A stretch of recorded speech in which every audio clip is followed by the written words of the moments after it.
Għanna ninvestu aktar fis-settur tas-saħħa dan sabiex il-poplu jingħata l-aqwa kura possibbli sabiex ikollu kwalità ta' ħajja aħjar, il-gvern jeħtieġ li jinvesti flus il-poplu b'mod għaqli. Dan sostnih il-kap tal-Partit Nazzjonalista Bernard Grech waqt roundtable organizzat mill-MMPN dwar l-importanza li jkun hawn aktar għarfien fuq il-kanċer tas-sider. F'kummenti ma' Net News il-kap tal-Partit Nazzjonalista Bernard Grech tkellem dwar l-importanza li jsiru diskussjonijiet bħal dawn. Kenna l-opportunità llum mhux biss li nisimgħu esperjenzi ma wkoll li narfu kull tip ta' servizz illi f'dal pajjiż għandna biex inkomplu mhux biss nisimgħu u allura nsiru aktar aware mill-bżonnijiet ta' ċertu kura u attenzjoni partikolarment fejn jidħol is-saħħa tal-mara, fejn tidħol anke l-kanċer tal-mara, imma wkoll dwar is-servizzi u l-għodod meħtieġa u li hawn fil-pajjiż. Bernard Grech aċċenna li l-gvern għandu jonfoq il-flus tal-poplu b'mod għaqli dan fil-waqt li huwa l-obbligu ta' kull politiku li jonfoq il-flus għal bżonnijiet tal-poplu. Irridu nagħmlu iżjed partikolarment dak kien il-messaġġ li wassalt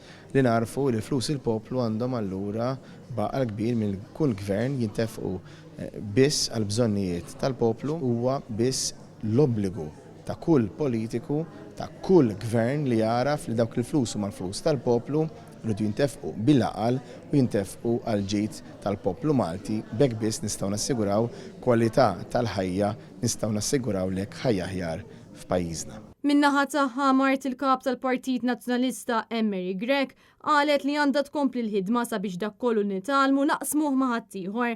Hija rrakkuntat ukoll meta propju omma għaddiet mill-battalja tal-kanċer tas-sider, esperjenza li beqgħet ittimbrata f'moħħha. Min-naħa tiegħu id-deputat tal-Partit Nazzjonalista Stephen Spiteri aċċenna li l-pazjent għandu jingħata l-aħjar kura possibbli sabiex jaffaċċja inqas ostakli. Dan sabiex waqt il-kura l-pazjent jesperjenza l-aqwa kwalità tal-ħajja possibbli. Id-deputat tal-Partit Nazzjonalista Claudette Buttigieg tkellmet fuq l-importanza tal-NGOs dan għaliex jikkontribwixxu ħafna għar-riċerka. Dan fil-waqt li qalet lil dawk in-nisa preżenti li kienu ferm kuraġġużi li tkellmu dwar l-esperjenza tagħhom li żgur ma kienx faċli għalihom. Min-naħa tagħha f'kummenti ma' Net News il-President tal-MMPN Mary Claire Zammit tkellmet fuq l-importanza li jsiru diskussjonijiet bħal dawn kif ukoll inqajmu aktar għarfien dwar kif wieħed jista' jiċċekkja għas-sintomi tal-kanċer tas-sider. Din is-sena ħsibna xi ħaġa oltre għadna xi tħoss dik il-mara illi tkun diagnostikata bi breast cancer u x'servizzi hawn available għaliha, x'servizzi qed tistenna sabiex meta tkun diagnostikata bil-breast cancer x'tistenna mis-servizzi.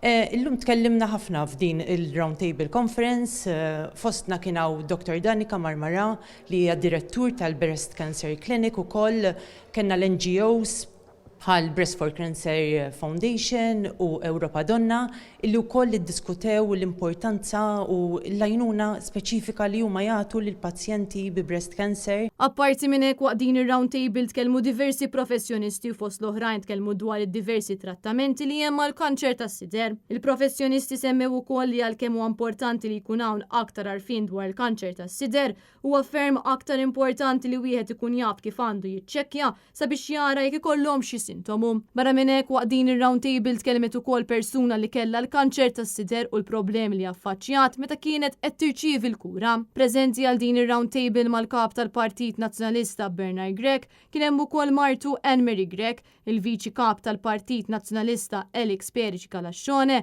is-Segretarju Ġenerali tal-Partit Nazzjonalista Michael Piccinino, kif ukoll id-deputati tal-Partit Nazzjonalista Bernice Bonello, Graziella Gallia, Paula Mifsud Bonnici, kif ukoll Graziella Attard Previ.